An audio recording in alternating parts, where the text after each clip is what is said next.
Salut à tous, c'est Amé de Otaku Manga Lounge. Je suis là pour vous présenter toutes les sorties manga au Québec, et par cette froide journée de printemps, je me suis installée bien confortablement dans un de nos sofas à Otaku Manga Lounge, avec une bonne petite tasse de thé, pour lire la nouvelle publication shoujo que je voulais vous présenter, qui est Love and Retry.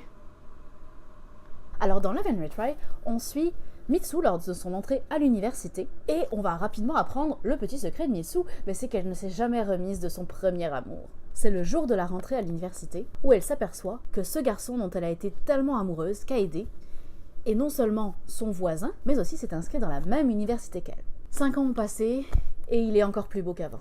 Impossible donc, encore plus qu'avant, de se sortir Kaede de la tête. Puis coup du sort, le jour où elle va sonner chez lui, une superbe jeune fille apparaît derrière lui et rend notre Mitsu plus jalouse que jamais. Bien déterminée à ne pas se laisser briser le cœur une seconde fois, Mitsu décide d'ignorer Kaede totalement, jusqu'à se rendre compte qu'en fait c'est carrément impossible, puis que plus elle tente de l'ignorer, et plus elle pense à lui, et plus elle est jalouse de cette jeune fille qu'elle a vue avec lui.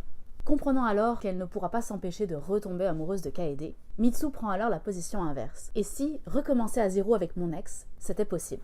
Donc Love and Retry, c'est un petit shoujo assez mignon qui va être vraiment centré à 100% sur l'histoire d'amour, donc sur un schéma de scénario assez classique, mais c'est quelque chose qui se démode pas et c'est quand même bien fait, c'est fait de façon moderne, c'est bien dessiné, c'est mignon, on se laisse prendre par les sentiments des uns et des autres. Et puis en plus c'est un sujet qu'on voit rarement abordé dans les shoujo, le problème de la séparation et du fameux ex auquel on n'arrive pas à s'empêcher de penser, et je pense que c'est une situation que beaucoup d'entre vous ont déjà vécue. Donc ça permet de rentrer assez facilement dans le manga, et j'ai donc beaucoup apprécié le fait que ce sujet un peu plus original soit abordé dans un schéma assez classique finalement.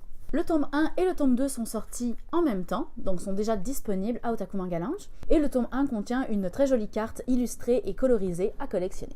C'est là-dessus que je vais vous quitter, on a parlé aujourd'hui ensemble de Love and Retry, et avant de me replonger dans ma tasse de thé et dans ma couverte, je vous souhaite une bonne lecture.